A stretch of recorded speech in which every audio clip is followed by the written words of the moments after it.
Sphere Finance. Price at time of filming, 2.853 cents. Circulating supply, about 6.25 billion tokens. Market cap, 178 million at time of filming. Fixed APY, 99,900%.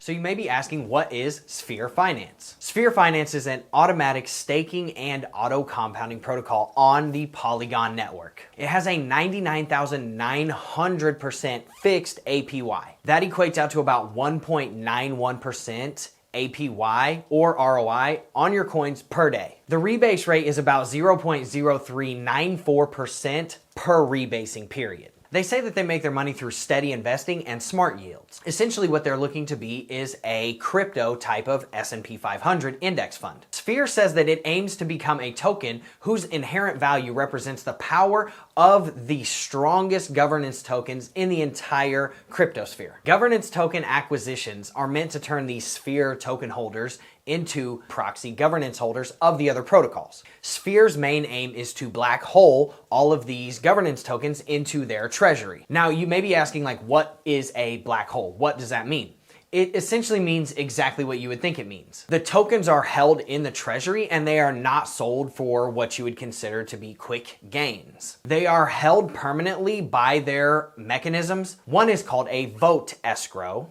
And the reason that they do this is to accrue more and more governance tokens so that they can pay out more and more rewards in the form of dividends to the Sphere token holders. So the end goal for Sphere is to start kind of a war in between all of these governance tokens to kind of overtake the main supply of governance tokens inside of Sphere's protocol. So they're essentially pitting them against each other and making them compete. So you might be asking, like, how do I actually make money on this, right? First thing you're gonna have to do is go to either QuickSwap or Bogged, which is a decentralized exchange, and then you buy the Sphere token. On Bogged, you actually get auto-taxed, so you don't have to adjust for your slippage. On QuickSwap, you do not get auto-taxed, so you will have to adjust for your slippage, and it's 13% for buys and 20% for sells. Then all you do is simply buy the Sphere, put it in your wallet. It automatically compounds in your wallet no matter what. So essentially you are instantly eligible for all of the rewards. And as soon as your buy order hits, you start accruing rewards in your wallet. Rewards actually come 48 times per day, and that's because they rebase every 30 minutes. The daily APY on this is about 1.91% when you take into account the auto compounding aspect of it. So they use the following ways to bring in yield to their investors. OTC deals, which is over-the-counter deals for large amounts of tokens. Off the market, which keeps prices stabilized. They also utilize curve wars, and that is on Curve Finance. So 110% is about as good as you can get on Curve when you are actually staking. And that is over a 4-year time period, so I'm not 100% sure how they're doing a 99,900% fixed APY.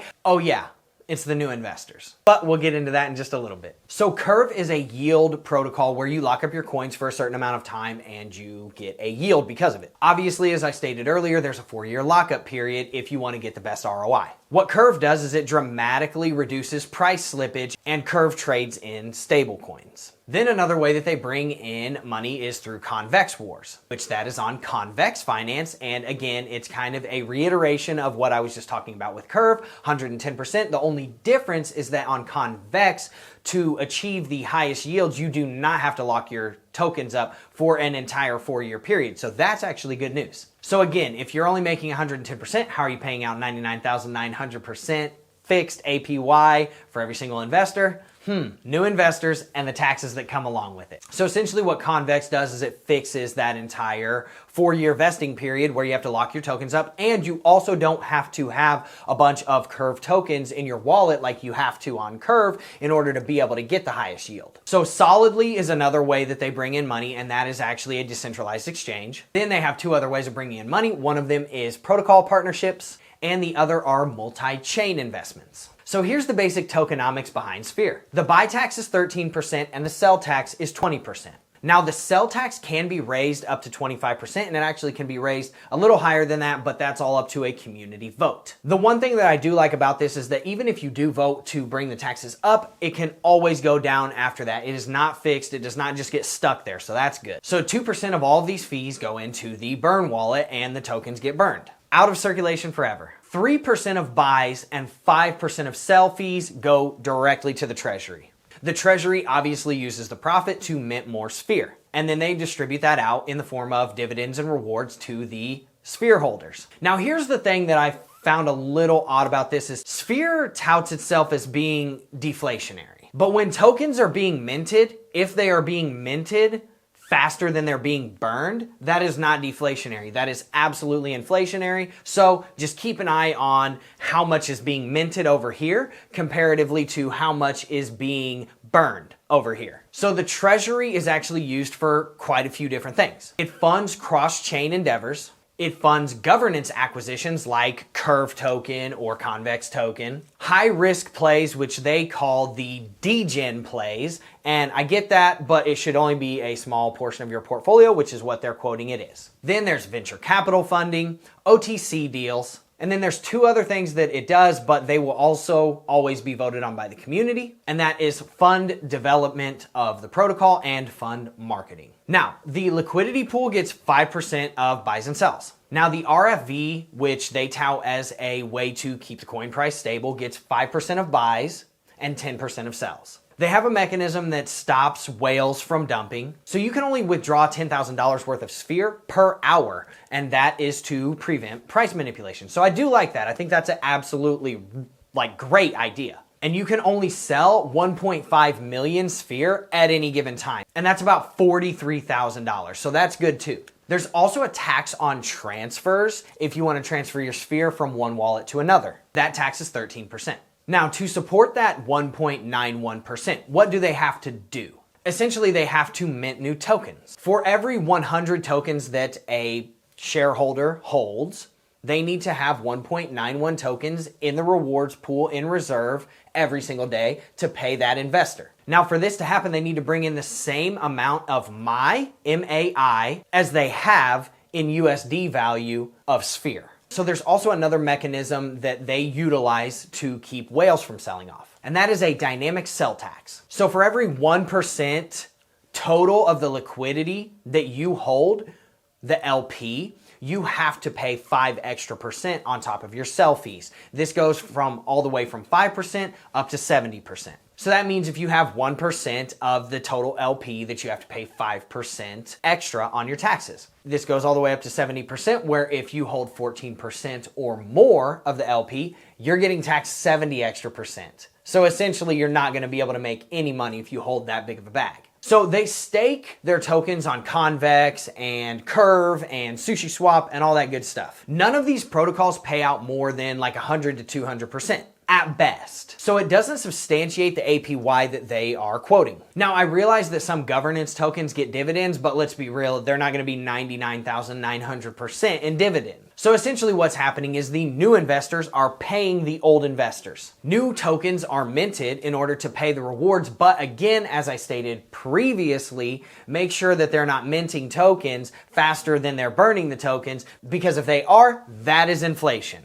And the coin price will absolutely drop over time. Now, the investment treasury has around $900,000 in it in terms of USD. The LP has literally $0 in it, and it has about 13.5 million Uniswap V2 tokens in it. Now, let's say that that is Sphere staked on Uniswap V2. That's only about $385,000, making roughly 80% at best per year. RFV has about $890,000 in it, and if you add all of those together, it's only $2.1 million that's actually locked up, give or take a few thousand. Now, we've gotten to it. This is the part of the video that everybody stays for. This is Drew's secret sauce. Let's just go ahead and get right into it. Now, they're quoting 52 million is the market cap on their website, but again, that's just not right. I have absolutely no idea where they're getting that, because literally if you go to the contract address, it says there's 6.2 billion tokens in circulation. Now, the APY is obviously 99,900. There's 10,595 addresses holding all of these 6.2 billion tokens. That's an average of 591,300 tokens per wallet address, which essentially means that it's an average of $16,870 in each wallet at the present price. Now they have to pay out 119,659,000 some odd tokens per day in rewards based upon that entire supply. If you add all of the wallets that we were talking about in the last section together, it's about $2.1 million. So this is essentially less than 1 day's worth of rewards, because the rewards that they have to pay out per day is worth about $3.4 million. This means that they essentially need $3 million worth of fees or newly minted tokens coming in every single day. Now let's break that down, because this is where it starts to get a little bit problematic, and you can decide this for yourself. Since the fees at best are 20% for the sells and 13% for the buys, let's break that right in the middle and say half of the volume is buying and half of the volume is selling. So that's an average of 16.5% that they're bringing in on every transaction. $3 million is 16.5% of $20.7 million. This means that they need to have 11.5% of their entire circulating supply, which is at 6.2 billion tokens, trading every single day. The volume quoted on CoinMarketCap per day is only about 1.3 million. That is only 6% of what they actually need. So to put this into perspective, Bitcoin actually only gets 4% of its entire circulating supply trading every day. To add on to that, Ethereum only gets 5% of its entire volume trading per day, and these are the top 2 cryptocurrencies in the entire world. So how exactly are they paying out? By minting new tokens. Obviously way faster than they're burning the tokens or bringing them in through the buying and selling fees. Now just eat on that for a little bit and take it for what it is. You make your own decision. Now let's cover their KYC really quick. Obsidian is the one that did their KYC. This is literally Jesse Eccles' company. He's a very popular crypto YouTuber. The funny thing is that on their website, they're like, oh, we KYC'd, here's the proof. And then you click on the proof button and it's literally just a tweet from Jesse Eccles that says, Sphere completed KYC. Okay, cool. So I looked a little bit further into it, and the process for his KYC with his company is they have to submit government documents, they have to go through a background check, they have to get their documents verified, and then they have to go through apparently a very lengthy interviewing process on video. So then if they rug, they'll release the names, which again, guys, I don't really think that matters, because at the end of the day, what are you gonna do? You're gonna sue these guys, you're gonna go find them and, yell at them in a restaurant or something. Like, they've still got your money, they're still rich, they've still rugged. It doesn't matter if you know who they are. All it does is blacklist them from projects in the future. But what does that matter if you've taken, $10, $20 million? Now let's touch on the audit real quick. There's really not much to be said here. It's only 5% done. It's gonna be by Certic, blah, blah, blah. 5% done literally means that they have submitted the audit. It doesn't mean that they've done anything. They're basically going through the onboarding process. So you essentially have absolutely no idea what's going on in this contract. And until you do, I would not be dumping too much money into it, or at the very least, I would be pulling out principal and letting the rest ride risk-free. So they do have a multi-signature wallet so that they can prevent rugs, but it only needs 4 out of 7 signatures. Now, you might be thinking, oh, that's actually a lot of people that need to sign. Well, it's not, and I'll tell you why. So of the 7 people that are on that multi-sig wallet, 4 people are from the team. So they've got 3 people that aren't on the team. One of them's Obsidian, which is Jesse's company, and the other 2 are these verified doxed entities, blah, blah, blah. But 4 of the people are the people that created the project on the team, moderators, devs, whatever. So at the end of the day, those other 3, they're not going to do anything. Like, if they really want to take the money, they're just going to take it. So I do see them being kind of opportunistic and preying on people's trust in Jesse Eccles by going and get their KYC by Jesse Eccles and then making his company like a signer. They're kind of being like, yo, you can trust us. Jesse did this. Well, just because Jesse's company KYC'd you doesn't mean that Jesse's approving your protocol, saying yeah, this is a good protocol, or that you're definitely not going to rug, because at the end of the day, you can still rug. And I think they're kind of pulling at people's heartstrings, saying oh, well, Jesse's got to be one of the signers. Well, no, he doesn't. You can actually leave those other 3 out, have the other 4 people sign, and then you can take all the money and run if you want to. So just take that for what it is with a little grain of salt. Now, another thing is they also shill Jesse super hard. So they have him all over their Twitter. They have him all over their Discord. Literally their official links section is basically 90% Jesse and his company. And then there's 2 links to some other Medium articles. Also, there's no link to their investments. So before I wrap this up really quick, let's go ahead and touch on their roadmap. So in Q2, they're supposed to be doing Sphere Games. This is supposed to be like a deflationary positive sum lottery where no one loses and 10 people win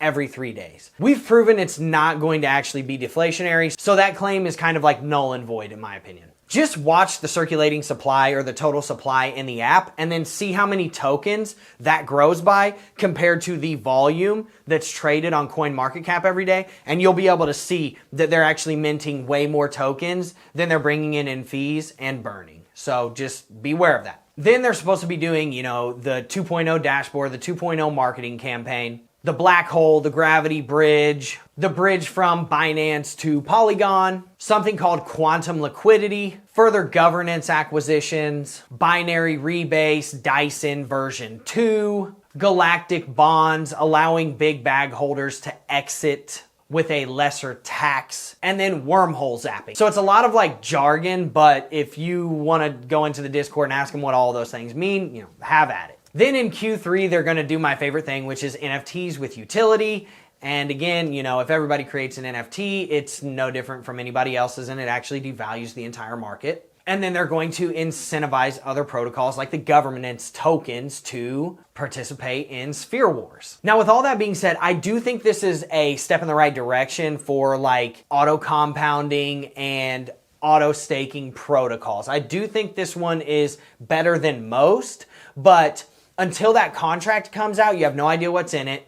It does seem that they're very opportunistic with a lot of things they do, especially with shilling Jesse and like making his company blah, blah, blah on their multi-sig wallets and stuff like that. So just kind of take that for what it is. They're not all doxed. Some of them are doxed, I get that, but it's not like readily available either. And then their KYC, in my opinion, doesn't really rug proof this at all. So do with that information whatever you will. Don't follow me for good. Don't follow me for bad. Make your own decision.